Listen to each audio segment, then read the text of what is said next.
Bismillahirrahmanirrahim. Assalamu alaikum, dear student. Warm welcome you learning management system superior group of colleges. बेटा last time हमने atomic और सब atomic level, फिर उसके बाद मॉलिक्यूलर लेवल में हमने मॉलिक्यूल की डेफिनेशन पढ़ी। एटम्स जो हैं they are unstable, so they combine with one another, and different elements combine with each other by bonding. It may be covalent bond or ionic bond to produce a compound, and that stable compound is known as molecule. Then उसके बाद हमने दो classification पढ़ी molecule की। पहली classification थी micro molecule और macro molecule. Micro molecules mean low molecular weight, macromolecules mean higher molecular weight. Then other type of classification जो कि biological word के अंदर common है, that is organic and inorganic. Organic molecules में हमने देखा कार्बन और हाइड्रोजन दोनों एक दूसरे के साथ combine होते हैं, both are present in a molecule, जबकि इनऑर्गेनिक में ये एक साथ नहीं होते। The next level of biological organization, जो कि हमारा आज का टॉपिक है, इस लेक्चर 4। आज हम 4th लेक्चर पढ़ेंगे और biological organization जो है इसको कंटिन्यू करेंगे, and that is organelles and cell। जैसे कि डिफरेंट मॉलिक्यूल्स जो हैं, जो कि माइक्रो मॉलिक्यूल्स हैं and macro molecules, they combine together. हमें पता है कि ये मॉलिक्यूल्स जो हैं वो अकेले अकेले नहीं रहते, बल्कि माइक्रो और मैक्रो मॉलिक्यूल्स जो हैं ये आपस में कंबाइन होते हैं और कंबाइन होके एक स्ट्रक्चर बनाते हैं जो कि ऑर्गेनेलिस और सेल होता है। जब हम डेफिनेशन की बात करते हैं तो numerous number of micromolecules and numerous number of macromolecules combine or arrange themselves in a particular way or combine in a specific way कि वो एक खास तरतीब के साथ, एक खास अहमियत के साथ, एक खास जो है वो तरीके से आपस में मिलते हैं। यानी कि माइक्रो मॉलिक्यूल्स और मैक्रो मॉलिक्यूल्स, बहुत सारे माइक्रो और मैक्रो मॉलिक्यूल्स जो कि डिफरेंट टाइप के होते हैं, वो आपस में एक खास तरतीब के साथ, एक खास अरेंजमेंट के तौर पर साथ मिलते हैं और उनके मिलने से सेल और ऑर्गेनेलिस बनते हैं। जैसे कि आपको डायग्राम में नजर आ रहा है कि ये एक कंप्लीट सेल है और इस सेल के अंदर आपको डिफरेंट ऑर्गेनेलिस नजर आ रही हैं, जैसे कि lysosome, ribosome, mitochondria, Golgi apparatus and endoplasmic reticulum in nucleus. These are the cell organelles, while a complete cell is visible in front of you. अब बेटा जो सेल होता है, डिफरेंट एनिमल्स में आप देखते हैं कि कुछ ऑर्गेनिजम्स जो हैं उनमें सिंगल सेल ऑर्गेनिजम्स होते हैं, like the prokaryotic organisms like bacteria, और the kingdom Protista. Most of the protists are unicellular because they consist of single cells. Like bacteria, जैसे अभी हमने एग्जाम्पल के तौर पे बात की, फिर हमने एग्जाम्पल के तौर पे बात की कि जो किंगडम प्रोटोटेस्टा है, या जिसको प्रोटेस्ट भी हम कहते हैं, प्रोटोटेस्टा किंगडम, उसके मेंबर्स भी majority of them they are composed of single cells and they are unicellular, while other in three kingdoms, the kingdom Fungi, kingdom Animalia, and kingdom Plantae, they have multicellular organisms. Most number of cells are present in these three kingdoms. Animals जो होते हैं, some of animals or some of the other like animals या organisms may consist of trillions of the cell, यानी कि उनके अंदर अरबों खरबों सेल्स जो हैं वो प्रेजेंट होते हैं, और इन ऑर्गेनिजम्स को हम मल्टी सेलर ऑर्गेनिज्म कहते हैं. They are known as multicellular organism. अब इसी तरह से बेटा जब हम ऑर्गेनेलीज की बात करते हैं, ऑर्गेनेली जो है that is a structure within a cell that perform a specific function. जैसे मैंने पहले आपको कहा कि numerous micro and macro molecule combine with one another in different ways in a particular way or in a arranged manner to produce cell and organelles. तो organelles basically क्या हैं? इनकी हम दो तरह से इनको डिफाइन करते हैं. A simple definition is a structure within the cell, क्योंकि ऑर्गेनेलीज जो हैं उनके मिलने से सेल बनता है. तो within a cell that perform a specific function, और फिर वो एक खास एक स्पेसिफिक फंक्शन जो है वो सेल के अंदर परफॉर्म करती हैं. या फिर दूसरी डेफिनेशन कि सब cellular structures present within a cell that perform a specific function, functions like ribosome, mitochondria, lysosome, Golgi body, endoplasmic reticulum, nucleus. All these cell organelles, they have their own specific function. They are subcellular structures. They are subcellular structure, क्योंकि ये cell के हिस्से हैं. Complete cell इन हिस्सों से के मिलने से बनता है. अब हमने कहा कि that perform a specific functions. अब वो specific functions क्या हैं? लाइक हमें पता है endoplasmic reticulum mainly involved in the transport of material within the cell and outside the cell. Along that, endoplasmic reticulum provide mechanical support to the cell. They also involve in the nerve impulse. जो transmissions होती हैं impulse की, उनमें भी involve है. They are also involved in the metabolism, and rough endoplasmic reticulum is also involved in the synthesis of proteins. Then the second example is ribosomes.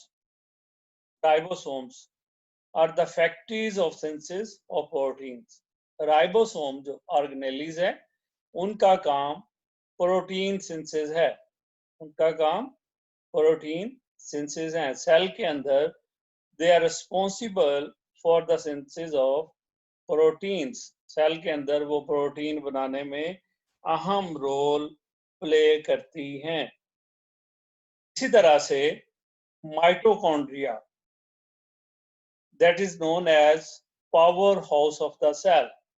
Mitochondria को हम कहते हैं ये सेल का पावर हाउस है।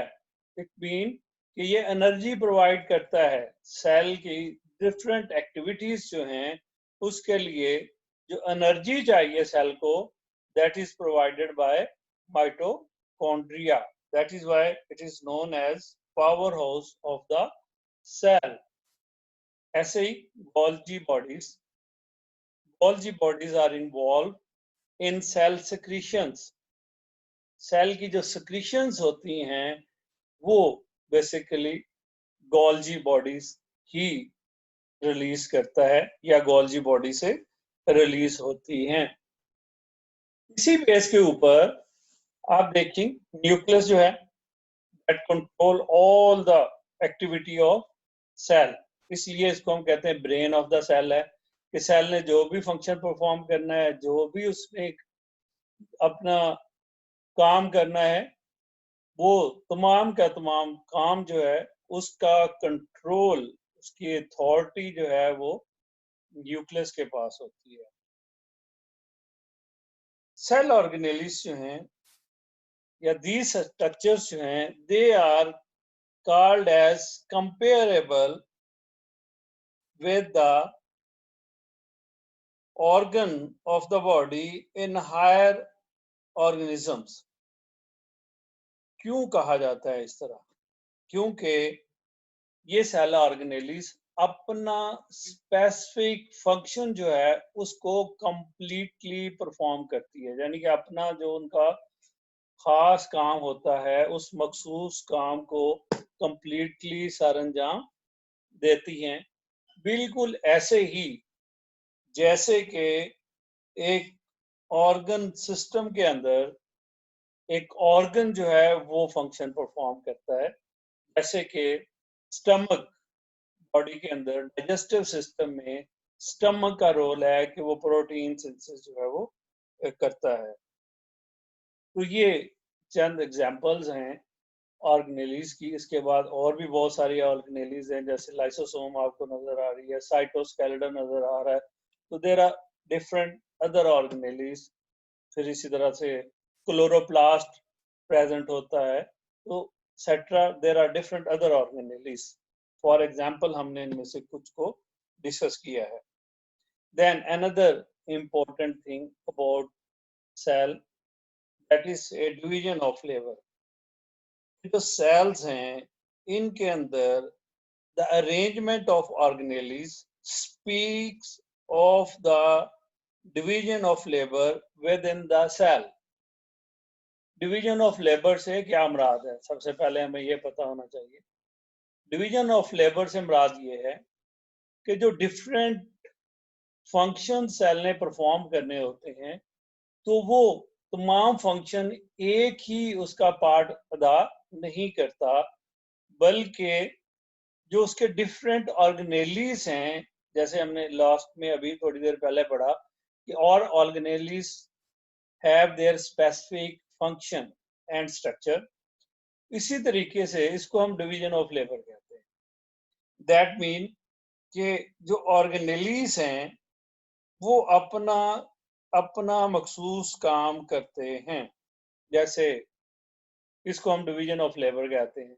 जैसे न्यूक्लियस का अपना फंक्शन है, माइटोकॉन्ड्रिया का अपना डिफरेंट फंक्शन है, क्लोरोप्लास्ट का अपना फंक्शन है कि वो फोटोसिंथेसिस में इन्वॉल्व है।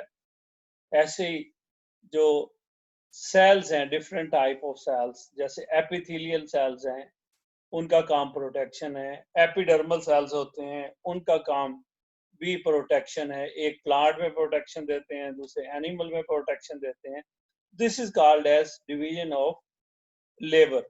जैसे आप देखें कोई घर बना रहे हैं आप, तो घर में एक मजदूर है जो कि सीमेंट लेके आ रहा है, एक ईंटें लेके आ रहा है, और एक मिस्त्री है जो उन ईंटों को एक खास तरतीब के साथ अरेंज कर रहा है। बिल्कुल ऐसे ही सेल के अंदर होते हैं। अब अगर देखा जाए तो एवोल्यूशनरी लिहाज से सेल्स दो तरह के हैं। एक प्रोकैरियोटिक सेल है जो कि प्रोकैरियोट्स में होता है, जैसे कि बैक्टीरिया और ब्लू ग्रीन एल्गी या साइनोबैक्टीरिया में है। दूसरा सेल जो कि एडवांस टाइप सेल है, and that is the eukaryotic cell which are present in eukaryotes. यानी कि दो तरह के ऑर्गेनिजम्स हैं सेल की ऑर्गेनाइजेशन बेस के ऊपर। प्रोकैरियोट्स जिनमें प्रोकैरियोटिक सेल होता है, और यूकैरियोट्स जिनमें यूकैरियोटिक सेल प्रेजेंट होता है। अब अगर हम इन दोनों सेल्स को कंपेयर करें, तो क्योंकि prokaryotic cell have limited number of organelles, आपको डायग्राम पे नजर आ रहा है कि उसमें आपको सिर्फ राइबोसोम नजर आ रहा है, क्योंकि membrane bonded organelles are absent in prokaryotic cells. So prokaryote में एब्सेंट होंगी, यानी कि जो मेम्ब्रेन बॉन्डेड ऑर्गेनेलीज हैं वो तमाम की तमाम प्रोकैरियोटिक सेल में प्रेजेंट नहीं होती। लिहाजा प्रोकैरियोटिक सेल में mitochondria, endoplasmic reticulum, nucleus, chloroplast present या गोल्जी बॉडीज प्रेजेंट नहीं होती। लिहाजा इस वजह से अगर हम देखें तो they have limited number and type of organelles, so there is a little bit division of labour. तो इस तरीके से इसमें डिवीजन ऑफ लेबर्स भी कम है as compare to the eukaryotes. अगर हम यूकैरियोटिक सेल को देखते हैं तो वहां पे they are rich in number of organelles and kind of membrane organelles, क्योंकि the number of and kind of membrane bonded organelles वो बहुत ज्यादा हैं यूकैरियोटिक सेल में। लिहाजा इस वजह से यूकैरियोटिक सेल जो है उसके अंदर डिवीजन ऑफ लेबर जो है वो ज्यादा है as compare to the prokaryotic cell. But you can see कि क्रोमोसोम्स दोनों में होते हैं। ऐसे ही plasma membrane are present in both cells, prokaryotic and eukaryotic cells, यानी कि प्रोकैरियोट और यूकैरियोट दोनों सेल्स में प्लाज्मा मेम्ब्रेन लाजमी प्रेजेंट होती है। देन इसके बाद next level is the tissue level. Tissue level जो है that is the level which is present in multicellular organisms. In multicellular organisms, the group of similar cells are organized into loose sheet or bundles performing similar functions. Simply, we can say कि tissues में same kind of cells होते हैं जो कि similar function perform करते हैं। वो या तो loose sheets में होते हैं, जैसे कि एपिडर्मल सेल्स होते हैं, या फिर वो बंडल्स की सूरत में होते हैं, जैसा कि मसल सेल्स होते हैं। इनकी अरेंजमेंट डिफरेंट हो सकती है, बट ये ऑर्गेनाइज्ड फॉर्म में होते हैं और सेम काइंड ऑफ सेल्स होते हैं। लिहाजा they have their similar functions, एक जैसा फंक्शन जो है ये परफॉर्म करते हैं और सिमिलर फंक्शंस जो है परफॉर्म करते हैं, because every tissue have their specific functions. Every tissue have specific function. So similar kind of cells organize to perform a specific function or similar functions and known as tissue, and this level is known as tissue level. अब हम देखते हैं कि इस tissue level में जो different tissues हैं वो क्या रोल प्ले करते हैं। Like skeletal muscles or muscular tissue, they are involve in the movements. Skeletal muscles skeleton की मूवमेंट का बाइस बनते हैं, कार्डिक मसल्स हार्ट की मूवमेंट का बाइस बनते हैं, और स्मूथ मसल्स जो हैं वो ब्लड वेसल्स और एलिमेंट्री कैनाल जो है उसकी मूवमेंट का बाइस बनते हैं। तो इसलिए the muscular structures, the muscular tissues, they have the ability to contract and relax, क्योंकि इनके अंदर कॉन्ट्रैक्शन की एबिलिटी होती है और ये कॉन्ट्रैक्ट करने की सलाहियत रखते हैं। लिहाजा इस वजह से, इस सलाहियत की वजह से ये मूवमेंट और लोकोमोशन में इन्वॉल्व है। सेकंड टाइप, ग्लैंडुलर टिश्यूज, जो कि ग्लैंड्स की सूरत में होते हैं। आपके सामने गैस्ट्रिक ग्लैंड्स, स्टमक के अंदर जो गैस्ट्रिक ग्लैंड्स हैं वो नजर आ रहे हैं, जो कि पेप्सिन सेक्रीट करते हैं। लिहाजा इस वजह से कहा जाता है कि ये सेक्रीशन में इन्वॉल्व हैं। और सेक्रीशंस जो हैं उसमें हार्मोन्स भी आते हैं, उसमें एंजाइम्स भी आते हैं, और उसमें अदर बॉडी सेक्रीशंस भी होती हैं। Then xylem and phloem tissues, जो कि वास्कुलर बंडल्स में प्लांट्स के अंदर होते हैं। जाइलम टिश्यूज जो हैं ये transport of water and minerals करते हैं। जाइलम टिश्यूज का काम है कि वो रूट से वाटर और मिनरल्स को ट्रांसपोर्ट करता है to the aerial parts of the plants, यानी कि लीव्स को, ब्रांचेस को जो वाटर और मिनरल्स मिलते हैं, वो जाइलम का फंक्शन है। ऐसे ही द सेकंड, फ्लोएम, प्लांट के अंदर फ्लोएम टिश्यूज प्रेजेंट होते हैं, और फ्लोएम टिश्यूज का फंक्शन ये है कि ये फूड को ट्रांसलोकेट करते हैं, फूड को ट्रांसपोर्ट करते हैं from one part of the plant to the other part of the plant. Like जहाँ पे फूड बनती है, जैसे आपको पता है लीफ जो है वो फूड बनाते हैं, तो लीफ से फूड लेके ये प्लांट के उन हिस्सों तक पहुंचाते हैं जहाँ पे फोटोसिंथेसिस का अमल नहीं होता, या फिर उस एरिया में जहाँ पे फूड ने स्टोर होना होता है, जिसको हम सिंक सेल्स बोलते हैं, जो रूट के सेल्स होते हैं, जहाँ पे फूड जाके नॉर्मली स्टोर होती है, उसको हम सिंक सेल्स कहते हैं। तो बेटा ये हमारा टिश्यू लेवल जो है वो खत्म हुआ। अब हम देखते हैं कि जितना हिस्सा अभी हमने पढ़ा है उस हिस्से में से पास्ट पेपर्स में कौन से एमसीक्यूज आए हुए हैं, शॉर्ट क्वेश्चन और लॉन्ग क्वेश्चन आया है या नहीं है।